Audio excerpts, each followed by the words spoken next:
9 মাসের অপেক্ষা, তারপরে অবশেষে পৃথিবীর উদ্দেশ্যে রওনা দিয়েছেন নভশ্চররা।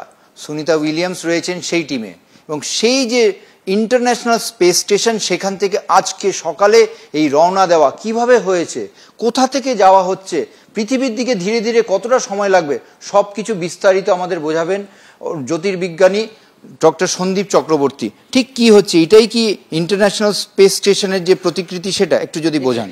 এইটা দেখবেন প্রায় 18 ইঞ্চির মতো একটা সাইজ, কিন্তু আসলে এটা প্রায় ফুটবল ফিল্ডের মতো, প্রায় 100 মিটার বড়। এবার এই যে সাদা অংশটা দেখছেন সেটা হচ্ছে ল্যাবরেটরি, এবং পিছনে ওনাদের শোয়ার জায়গা আছে। তো এইখানে দেখবেন কতগুলো পোর্ট আছে, যেমন এই যে ক্রু 9, এই একটা পোর্ট, এটার নাম হচ্ছে হারমোনি পোর্ট। এই হারমোনি পোর্টের একটা হচ্ছে জেনিথের দিকে, একটা হচ্ছে আপনার স্টার বোর্ড আছে। আপনি জানেন যে পরশু দিন আমাদের এখানে যখন ক্রু 10 গিয়েছিল, এই ক্রু 10 গিয়ে এখানে গিয়ে পোর্টিং করেছে। এই ক্রু 10টা কিন্তু এখনও এখানে আছে। এখান থেকে সায়েন্টিস্টরা ভেতরে চলে এসে এখন অলরেডি 11 জন ছিলেন ওনারা ফুল ক্যাপাসিটিতে। আজকে সকাল 8:15 সময় থেকে ফেরার প্রসেস চালু হয়েছে, ভারতীয় সময় 8:15। ফেরার প্রসেসের মধ্যে কি হয়েছে, প্রথমে যেটা হয়েছে যে এই যে ডকিংটা করা ছিল, এই ডকিংয়ের মধ্যে যে একটা দরজা আছে, ওদের দিকে একটা দরজা আছে, আর ক্রু মডিউলের দিকে একটা দরজা আছে, মাঝে একটা বাফার জোন আছে, প্রেসারাইজড জোন। আগে ওটাকে এয়ারটাইট করা হলো, যাতে ভেতরে যারা আছে তারা যেন বেঁচে যায়, কারণ তাদের মধ্য থেকে বাতাস যেন ওর মধ্য থেকে না বেরোয়। পুরো এয়ারটাইট করা হলো, এবং এই মডিউলের ভেতরের যে দরজাটা আছে সেটাকেও অ্যাবসলিউটলি এয়ারটাইট করা হলো। এইটা করতে প্রায় 2 ঘন্টা সময় লাগলো। ইতিমধ্যে 4 জন যারা ক্রু মেম্বার, তারা এই মডিউলের মধ্যে ঢুকে পড়ে তাদের ড্রেসগুলো পরলেন।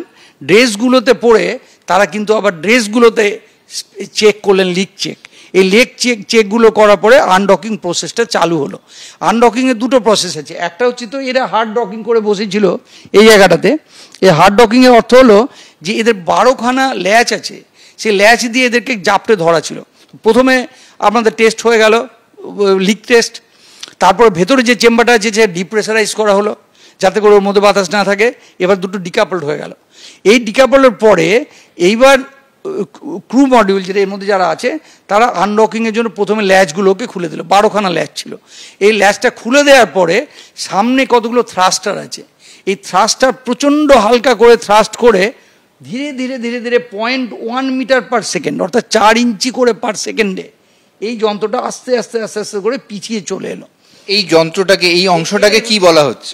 এটাই তো আমাদের স্পেস এক্সের ফ্রিডম মডিউল। তার ওপরেরটুকু হচ্ছে আমাদের ফ্রিডম, যেখানে সুনিতা উইলিয়ামসরা বসে আছেন, এবং নিচেরটা হচ্ছে সার্ভিস মডিউল। এই উপরের অংশটার কি প্রতিকৃতি? এক্স্যাক্টলি, রাফলি এটা এক্স্যাক্ট বলবো না, কারণ এটা সাদা ধবধবে রং, এটা রংটা হলুদ করা হয়েছে অ্যাপোলো 11-এর জন্য। কিন্তু পয়েন্ট হচ্ছে যেটা, যে এর যে মানে ক্রুরা ঠিক যেভাবে বসে আছে, পোর্টিং দেখুন, যে ডকিং যে পোর্টটা আছে ওপরে, কিংবা হিট সিল যেটা আছে নিচে, এক্স্যাক্টলি আইডেন্টিক্যাল। যে এটা কিন্তু আইসোলেট হয়েছে মাত্র 100 কিলোমিটার উঁচুতে পৃথিবী থেকে। তার আগে এই কালো অংশটুকু ছিল। কালো অংশটুকু ওকে কি করেছে, পৃথিবীর দিকে ফ্লোরিডার যে গালফ অফ আমেরিকাতে যে নামবে সেই দিকে মুখ করে ঠেলে দিয়ে এ কিন্তু সেপারেট হয়ে গিয়ে আলাদা করে সমুদ্রে পড়ে গেছে। তখন পৃথিবীতে নামছে, পৃথিবীর দিকে গুলতির মধ্যে দিয়ে ছুড়ে দেওয়া হয়েছে, পৃথিবীর বায়ুমণ্ডলের মধ্যে ঢুকতে শুরু করেছে, ফলে বিশাল ঘর্ষণ হবে। এই ঘর্ষণের জন্য টেম্পারেচার প্রায় 3000 ডিগ্রি মতো বেড়ে যায়। 3000 ডিগ্রি যখন বেড়ে যায়, এই মডিউলের এই পেছন দিকটা, নিচের দিকটাতেই শুধুমাত্র হিট শিল্ড থাকে। আপনি জানেন যে এই হিট শিল্ডটা চ্যালেঞ্জার, মানে আমাদের কলম্বিয়া ডিজাস্টারের সময় তো হিট শিল্ড খুলে গিয়েছিল বলে আমাদের ভদ্রমহিলা যারা মারা গেলেন আর কি, কল্পনা চাওলা। এই হিট শিল্ডটার কাজ হচ্ছে এই ভেতরে যারা আছে তাদেরকে প্রোটেক্ট করা। আর 2 নম্বর হচ্ছে যে এই যে দেখছেন যে হিটশিল, এটা যেহেতু মাত্র 2বার গেছে এর আগে, সেহেতু হিটশিলগুলো সমস্ত নতুন, এবং এরা ফেল করার কথা না। এই অ্যাঙ্গেলে ওটা যখন পড়বে, চারিদিকে বিশাল আগুনে যেটুকু বা রেসিজুয়াল বাতাস আছে সেটা পুরোটা প্লাজমাতে পরিণত হবে। প্লাজমা মানে কি, সব আয়োনাইজড হয়ে যাচ্ছে, লাল টকটকে আগুন। ওরা কিন্তু বাইরে থেকে দেখতে পাবে যে বাইরে আগুন জ্বলছে, তার মধ্য দিয়ে আগুনের গোলার মতো করে ছুটে আসছে। 6 মিনিটের জন্য ওদের সঙ্গে আমাদের কমিউনিকেশন বন্ধ হয়ে যাবে। কেননা এই প্লাজমা যেহেতু আয়ন, কোনো রেডিও ওয়েভ দিয়ে যদি ওদের সঙ্গে কথা বলতে চেষ্টা করি, রেডিও ওয়েভটা আবার রিফ্লেক্টেড হয়ে চলে আসবে। ফলে না পারবে ওরা আমাদের সঙ্গে কথা বলতে, না পারবো আমরা ওদের সঙ্গে কথা বলতে। এই 6 মিনিট অ্যাবসলিউটলি সাইলেন্স। তারপরে যখন এই যে 60-65 কিলোমিটার ছাড়িয়ে গিয়ে যখন নিচে চলে এলো, তখনও কিন্তু এই সুপারসনিক্যাল লিফট পড়ছে, অর্থাৎ ভেলোসিটি অফ সাউন্ডের থেকে অনেক জোরে পড়ছে। তাদেরকে থামাতে হচ্ছে। থামানোর জন্য আগে ড্রোগ প্যারাশুট শুরু করবে, তার ব্রেক কষবে, তারপরে যখন 11-12 কিলোমিটার উঁচুতে থাকবে তখন ওর অ্যাকচুয়াল প্যারাশুট, যেটা ওখানে আপনারা দেখতে পাচ্ছেন, ওইভাবে প্যারাশুটে করে ল্যান্ডিংটা করে। এই পজিশনে কেন বসে আছে? কারণ যখন লঞ্চ করা হয় তখন জানেন যে তার যে অ্যাক্সিলারেশন হয় সেটা প্রায় আমাদের যে অ্যাক্সিলারেশন ডিউ টু গ্র্যাভিটি, পৃথিবী যে আমাদেরকে যে রেটে টানে সেটা হচ্ছে প্রায় 1000 সেন্টিমিটার পার সেকেন্ড। আচ্ছা, এইটার প্রায় 4 গুণ থেকে 10 গুণ বেড়ে যায়। তাতে যদি আমরা দাঁড়িয়ে কিংবা অন্য কোনো পশ্চারে করি, আমাদের হাড়গুলো গুঁড়ো হয়ে যেতে পারে। মনে করুন আপনি লিফটে দাঁড়িয়ে আছেন, লিফটটা হঠাৎ রওনা দিল, তাহলে আপনি দেখবেন হঠাৎ ভারী ফিল করবেন, আপনাকে হঠাৎ মনে হয় নিচে টানছে।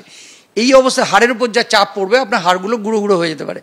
সেই জন্য এইভাবে এক্স্যাক্টলি এই পশ্চারে যায় এবং আসে, যাতে করে অ্যাক্সিলারেশনটা যদি হঠাৎ চেঞ্জ করে, তাতে যেন এন্টায়ার অ্যাক্সিলারেশনটা বডির ওপরে ডিস্ট্রিবিউটেড থাকে। ফলে এটা হচ্ছে নর্মাল পজিশন এবং সেফেস্ট পজিশন।